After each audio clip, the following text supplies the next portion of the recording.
Урматтуу кыргыз элим, биз Баткен облусунун Кадамжай районуна караштуу Кыргыз Кыштак айылынан болобуз. Неберем Асылбекова Жасмина 5 жашта. Тубаса жүрөк оорусу менен алышып келет.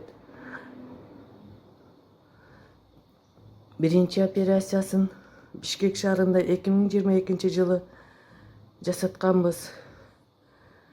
Ал эми экинчи операциясын чет мамлекетке алып баргыла деп айтышкандан бүгүнкү күндө Москва шаарына келип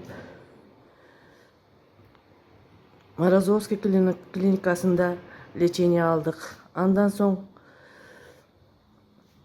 Бакулевада клиникага барып келип лечение алып жатабыз. Бакулевада клиникадагы операция жасоодон отказ берип жатышат. Ошондуктан эми чет мамлекетке, Турцияга алып барып операция жасатышыбыз керек. Операция жасатууга шартыбыз болбогондуктан сиздерден жардам сурайбыз. Бизге жардам берип коюңуздар. Жардам алууга муктажбыз.